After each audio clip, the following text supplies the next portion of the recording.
Сәлеметсіздер ме оқушылар? Бүгін бізде математика 4-ші сынып 65-ші сабақ. Тақырыбымыз бірлескен жұмыс. Бүгінгі сабақта бірлесіп жұмыс істеуге берілген есептерге талдау жасап, оларды шығаратын боламыз. Бірінші есеп, кесте бойынша есептер құрастыр және шығар.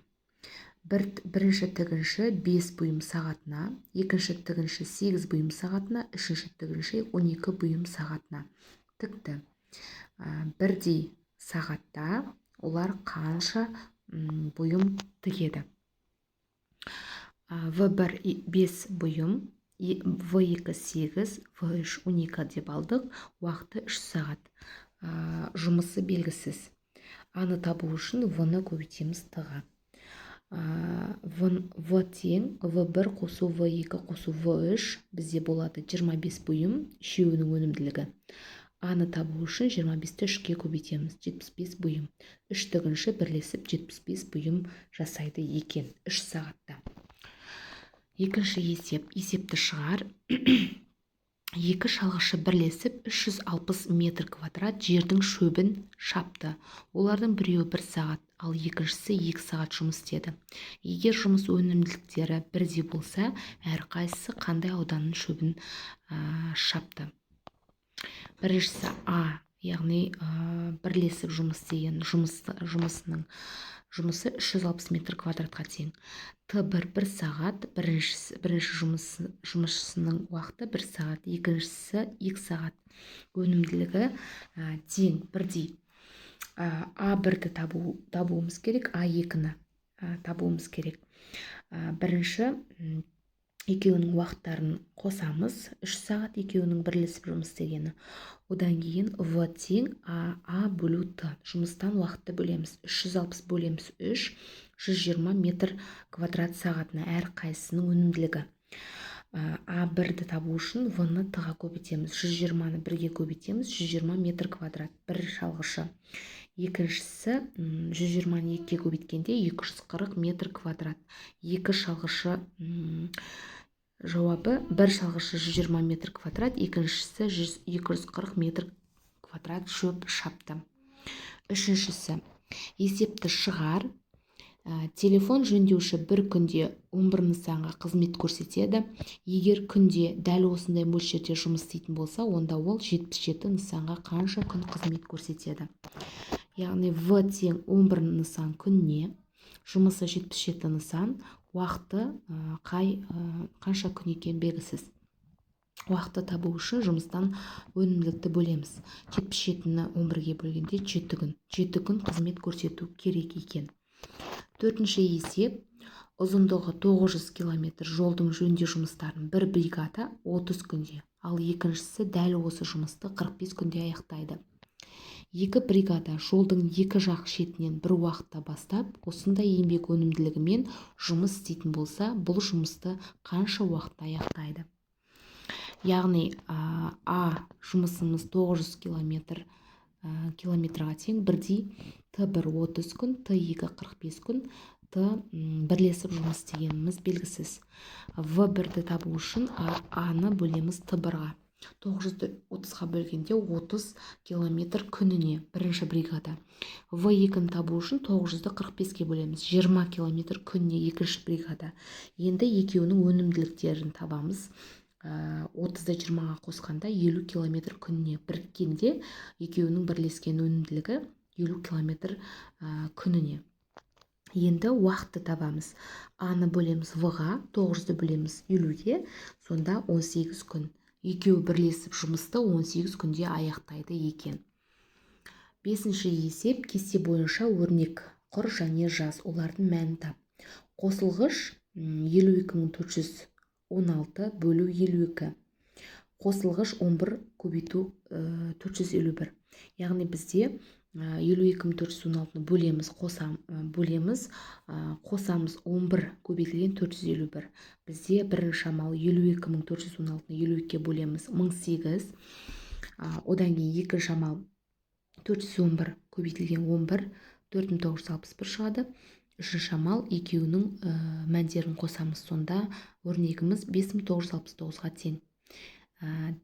Екіншісі, бізде 80 012 қосылғыш 28,54 азайтамыз 987. Бізде болады 80,012-ні қосамыз жақшаның ішінде 28,54 азайтамыз 987-ні. Яғни бірінші амал жақшаның іші орындалады. Жақшаның іші бізде 27,067-ге тең. Одан кейін қосамыз 80,012-ге 27,067-ні. Бізде 107,079 саны шығады екен. Үшіншісі 73,650 қосылғыш 850 бөлу 50. Яғни 73,650 қосамыз 850 бөлу 50. Бірінші бөлуді орындаймыз. 17-ге тең бөлу. Одан кейін 73,650-ге 17-ні қосқанда 73,667 шығады екен. Алтыншы есеп. Әлия фирмаға барды. Ол онда сиырларды сауын аппаратымен арнайы ыдысқа немесе сүттікке сауатынын білді. Әлияға есепті шығаруға көмектес. Бірінші сауыншы 2 сауын аппаратымен ыдыстарға 1 сағат ішінде 15 сиыр сауады. Екінші сауыншы сүттікке 1 сағат ішінде 22 сиыр сауады. Олар бірлесіп 4 сағат ішінде қанша сиыр сауады? Яғни бізде В1 15 сиыр сағатына, В2 22 сиыр сағатына, уақытымыз белгісіз, яғни 4 сағат. Тымыз 4 сағат. Жұмысымыз белгісіз, бірлескен жұмыс белгісіз. Яғни В1 қосамыз В2, 15-ті 22-ге қосамыз 37 сиыр сағатына бірлескен өнімділігі. А-ны табу үшін В-ны Т-ға көбейтеміз. 37-ні 4-ге көбейтеміз. 148 сиыр сағатына шығады екен. Олар бірлесіп 148 сиыр сауды. Жетінші есеп 5-ке де 10-ға да бөлінетіндей етіп бос орындарды цифрлармен толықтыр. Яғни 3215-імізді бос орынға, ең соңғы тұрған бос орынға біз цифр жазып 5-ке де 10-ға да бөлінетіндей етіп толықтыруымыз керек. 3215 15-ке 0-ді жалғаймыз. Сонда 10-ға да бөлінеді, 3215 болады. 32,150 болады, онда 10-ға бөлгенде 3215 шығады. 32,150-ді 5-ке бөлгенде 6430 шығады. Дәл осы түрде екінші, үшінші есептерді де шығарамыз. 8-ші есеп, есептерді шығар. Тоқыма фабрикасы 1800 костюм тігу керек. Бұйымдарды күнделікті бірдей мөлшерде шығара отырып, бір цех бұл жұмысты 18 күнде, ал екіншісі 9 күнде орындай алады. Дәл осындай өнімділікпен бір уақытта жұмыс істей отырып, екі цех бұл жұмысты қанша күнде орындайды? Яғни А1800 костюм, Т1 18 күн, Т2 9 күн. Бірлескен жұмысы белгісіз. В1-ді тауып алуымыз керек. А-ны бөлеміз Т-ға, 1818-ге бөлеміз 100 костюм күніне. В2-ні 1809-ға бөлгенде 200 костюм күніне. Сонда бірлескен жұмысы 300 костюм күніне болып тұр. 1800-ді бөлеміз 300-ге 6 күн. Екі цех бұл жұмысты 6 күнде орындайды екен. Әсі. Кесе бойынша есеп құрастыр және шығар. Бірінші бригада 90 бұйым күніне, екінші бригада 80 бұйым күніне. Уақыттары бірдей.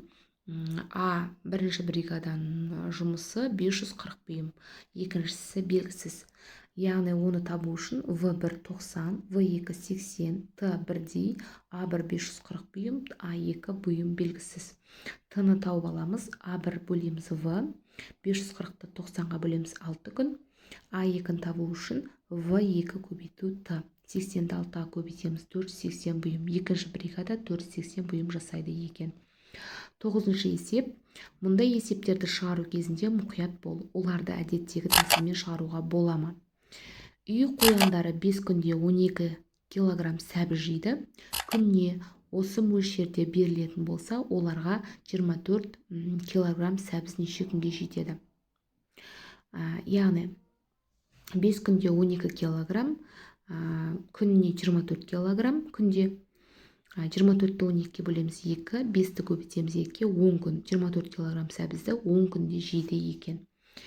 Әсі сиыр 6 күнде 40 килограмм жем жейді. Күніне осы мөлшерде берілетін болса, онда 70 килограмм жем сиырға неше күнге жетеді? 6 күнде 140 килограмм, 70 килограмм қанша күнге кетеді? Яғни 140-ты 70-ке бөлеміз 2, 6-ны 2-ке бөлеміз 3 күн. Сиыр 70 килограмм жемді 3 күнде жейді екен. 10-шы есепті шығар. Ғалымдардың есебі бойынша табиғатта 1 сантиметр топырақ қабаты қалыптасу үшін 400 жыл қажет. 3 сантиметр топырақ қабаты қалыптасу үшін қанша жыл қажет? Яғни 1 сантиметр жаңағы топыраққа 400 жыл қажет. 3 сантиметрге қанша? 3-ті 400-ге көбейтеміз, 1200 жылда. 3 сантиметр топырақ қабаты 1200 жылда қалыптасады екен.